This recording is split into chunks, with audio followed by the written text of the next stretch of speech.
Dans la fabrication d'un djembé, la recherche du bois constitue la première étape. On peut faire du djembé avec ça. Son djembé est solide, ça résonne très très fort, mais c'est trop lourd.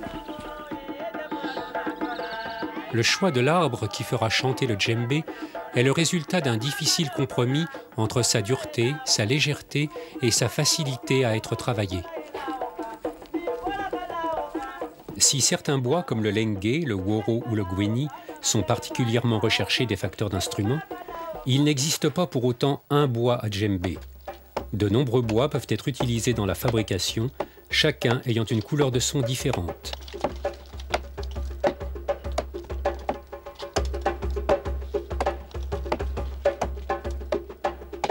La fabrication de l'instrument lie des métiers très différents.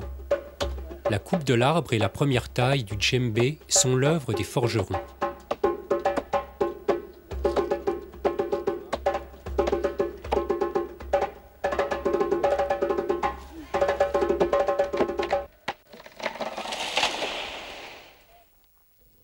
Un signe d'adieu à l'arbre qui vient de mourir et la taille du djembé peut commencer.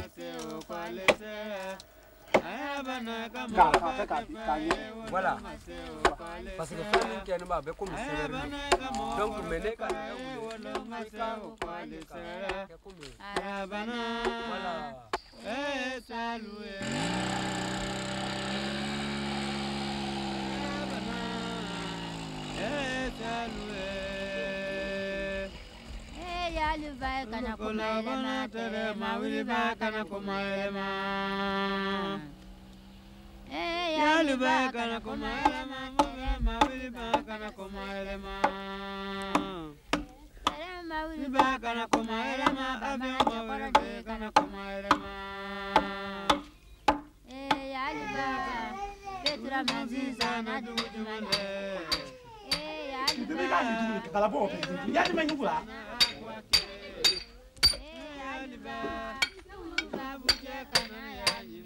Il y a fort longtemps, les forgerons étaient des personnages importants. Détenteurs des secrets du travail du fer et de la maîtrise du feu, on leur attribuait des pouvoirs surnaturels de guérisseurs et d'hommes de paix. Avec l'apparition des outils modernes venus d'Europe, les forgerons ont perdu ce statut. Mais les liens qui les unissent aux griots musiciens demeurent aujourd'hui encore très présents.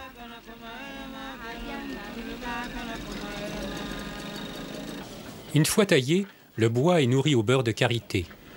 Il devra sécher ainsi une quinzaine de jours. Le graissage du fût fait partie de l'entretien courant de l'instrument. Il accompagne son vieillissement en évitant notamment la formation de fissures. À défaut de beurre de karité, l'huile de lin conviendra parfaitement. Le travail du bord de l'instrument est aussi une étape fondamentale. L'angle de courbure et l'épaisseur donnée au rebord détermineront en grande partie le timbre des sons claqués et toniques, ainsi que l'éventail des harmoniques de l'instrument.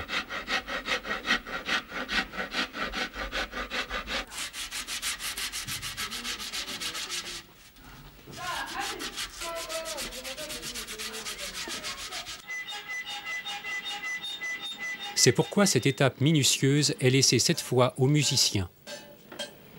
Les liens avec les forgerons ne s'arrêtent pas là.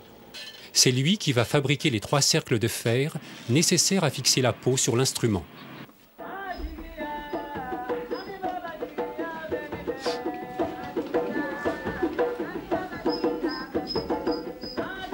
Les cercles sont ensuite recouverts de tissu pour ne pas abîmer la peau lors de la pose.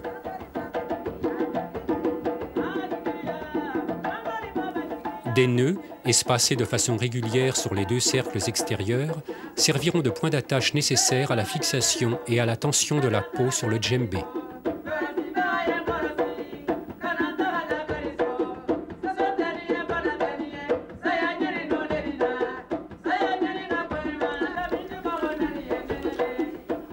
Essorée après 5 heures d'apnée en eau douce, la peau de chèvre est prête à être posée.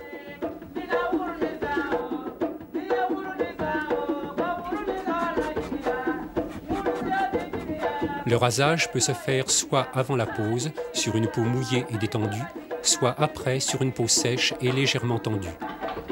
Sur une peau mouillée, tous les poils sont enlevés. Cette technique facilite l'évaporation de l'eau et limite les risques de pourrissement, particulièrement au niveau des fers.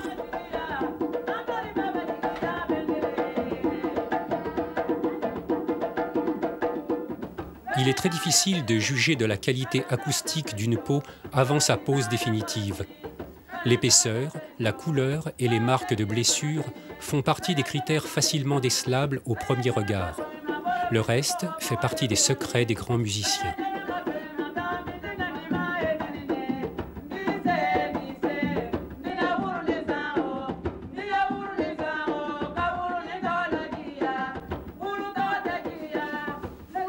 La peau est ensuite tendue par le jeu d'un tressage de cordes. Sous des climats tempérés, le choix de la corde est important. Une corde à fibres synthétiques pré-étirées sera beaucoup moins sensible aux variations d'humidité et assurera une meilleure stabilité à la tension.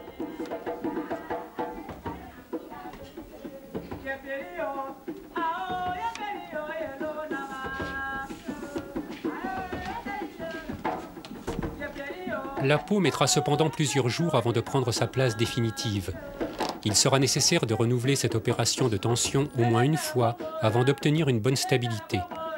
Il faudra entre 3 semaines et 1 mois pour réaliser un djembé, depuis la coupe de l'arbre jusqu'à l'instrument que voici. Pour un griot, le djembé n'est en aucun cas un assemblage de matières inertes. Fruit de la rencontre d'un végétal, le bois, d'un minéral, le fer et d'un animal, la peau, le djembé détient alors le pouvoir de parler dans les secrets du griot. Car si le rythme lui appartient, le son est l'affaire de ces esprits fantasques dont le griot respecte la volonté.